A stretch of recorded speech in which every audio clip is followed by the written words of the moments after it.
Welcome everyone to this amazing live stream. Let's see how this is going. Hopefully not peak bugs. Let's see how well this hotel Wi-Fi will be doing from somewhere on planet Earth. Anyway, welcome to today's amazing live stream. Why do I tune in here for a irregular episode here live? Reporting from the forefront of CPU fail. Here's, by the way, a nice website. If you wonder about the latest CPU security vulnerabilities, I can recommend cpu.fail for you, and undisclosed today, just right now, is ZombieLoad. If we are still live streaming, apparently we are, hopefully, maybe.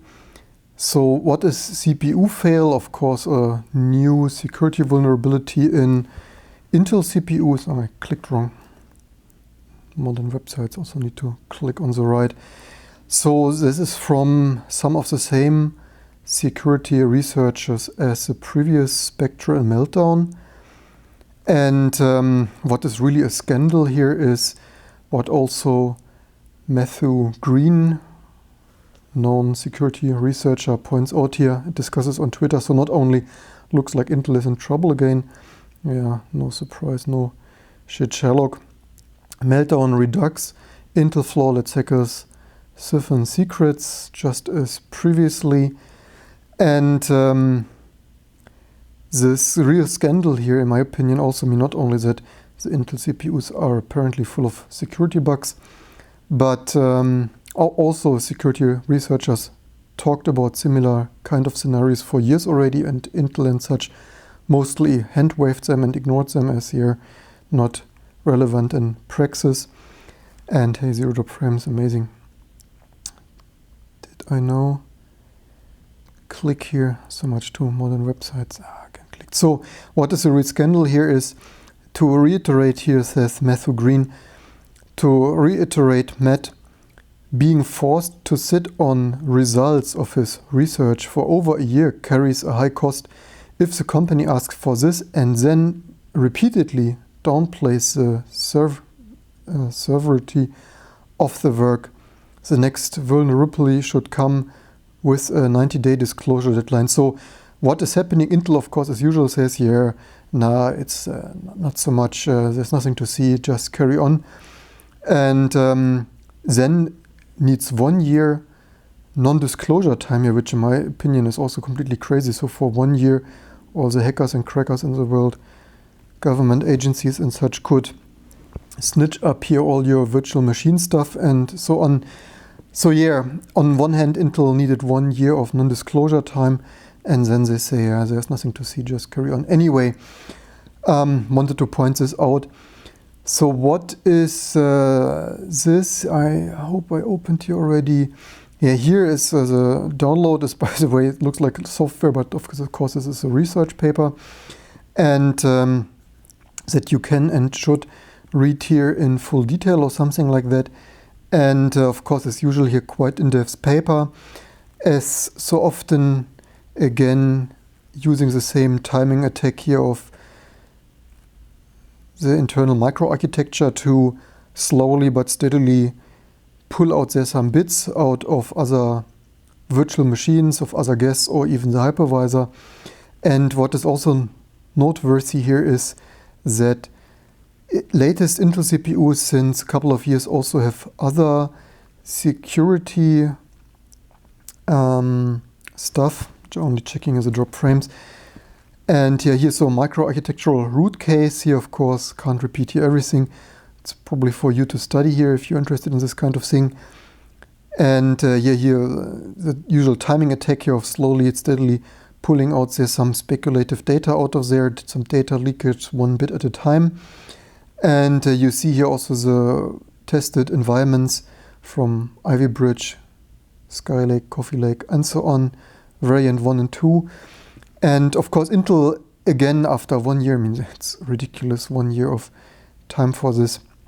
This is what I wanted to say. They have this additional SGX and TCX or something. Where is the other TC something? and that provides some isolation, some security isolation for very specific environments that actually, in my opinion, not really sure who is using this. Need to scroll here back and forth. Where was the other? Anyway, what is noteworthy is that they write here they can also leak data out of those, or maybe it was on the right side when was I reading this earlier. Anyway, you get the idea. And so SGX in this section, we show that the privileged SGX attackers can drastically improve ZombieLoad, temporal resolution of bridge, what, blah, blah, blah. Anyway, so all those other secure enclave things there, isolation stuff is also vulnerable to the side channel attack. And yeah, of course, they are not only microkernel, but also, so first of all, not microkernel, microcode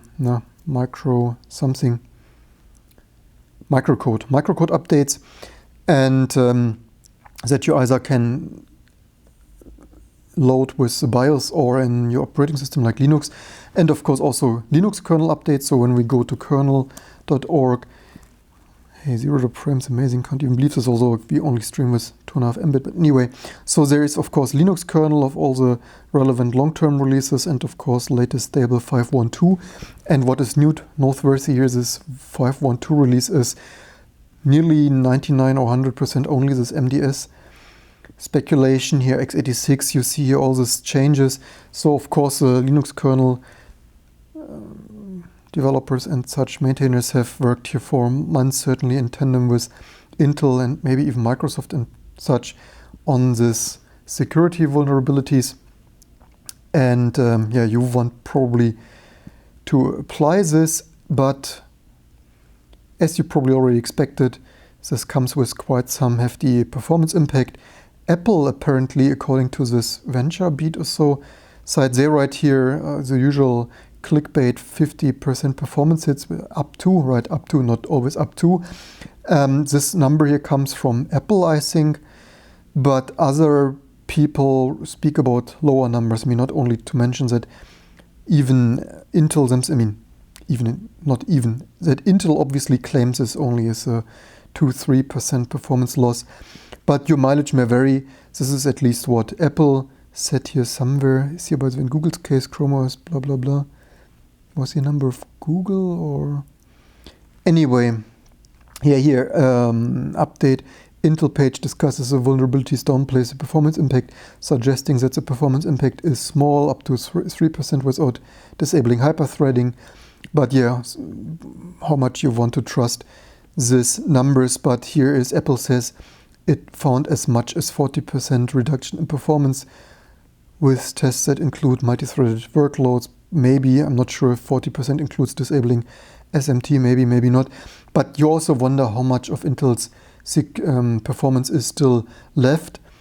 You know, they always for the last years had a performance advantage over AMD, but the question is how much of this advantage was due to all the security vulnerabilities and how much is left of this. Last but not least, here on the German side, you see that there are more vulnerabilities, so they have here some update, more MDS variants. The experts of the TU Graz have papers to additional security vulnerabilities published. The site CPU fail links to ZombieLoad and store to leak forwarding, as well as MDS attack, Riddle and Fallout. And by the way, kudos to those amazing names. Nowadays security vulnerabilities have as amazing names as Metallica and whatnot, records from back in the day. But anyway, so Riddle and Fallout and you name it, as well as more researchers already said last November that the CPU manufacturers do not systematically enough search for vulnerabilities in their processes. And then second update, yet another meltdown. The company Bitdefender has additionally disclosed another vulnerability, yet another meltdown, JGEM. So yeah, these are all the CVEs here, 2018 something, and here it's also a scandal that this was 1 year of hold up. That's it for this amazingly zero drop frames in this hotel Wi-Fi. Anyway, I hope you learned something, and let's see, do we have any comments in the audience if I find where I was hiding. Where did I close this? I sure hope not. Anyway, I hope you liked this state-of-the-art news reporting here. Let me see where I left, apparently close to something that comes from live streaming straight, apparently really closed. Anyway, let's see if we have something in the audience in this potentially super slow beta dashboard thing. Let's see if something is going on here. Some people watching, welcome. Danny, sorry for taking a look what we have here. My Core i7 was protected against Meta Spectrum, my Ryzen and so on are well protected too. That is good to hear. Thanks for tuning in. I hope you like reporting here from other time zones and traveling across the world. You see our ambition and motivation here to grow this channel and report here the latest findings from the IT worlds.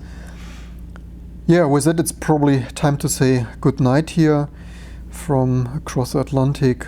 You will probably see in tomorrow's video, if I find time, editing that video where I'm actually am right now. Otherwise, thanks for watching. Hope you learned something. Don't forget to read these papers and update your Linux kernel. Speaking of updating the Linux kernel, that is probably what we want to do now. Nothing better than maintaining your Linux distribution live on YouTube. So that is that here, just for this good measure.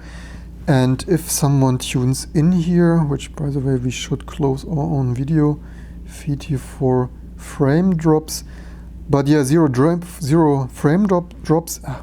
Also speaking on this side of the pod, apparently not the most easy. Let's see if we can also compile this here, and then also maybe we could take a minute to up our bitrate here and see. But by the way, although not the highest bitrate, but you see at least we don't have drop frames. Let's see how much we can up this here. Let's see, some maybe 3.5 Mbit. Really curious how this total Wi-Fi stream turns out. Otherwise, hey, we can stream here with 3.5. Yeah, good to know how well the Wi-Fi is, just in case we have here another IT news of the week bitstream. Also, this is yeah, so any questions taken? Otherwise, it's time to wish you good night. You see this certainly apparently maybe compiles here. We could double check this by taking a look into which do I even compile, 32 or this is 32-bit, and this is not 30. Because we have a couple of patches in T2, we try to keep it at a bare minimum, but as you have seen from the other live stream, here this probably looks like it's still, yeah, it is configured and is compiling on the data center for here IT news and open source work, and I hope to see you soon for all the next videos and live streams to come.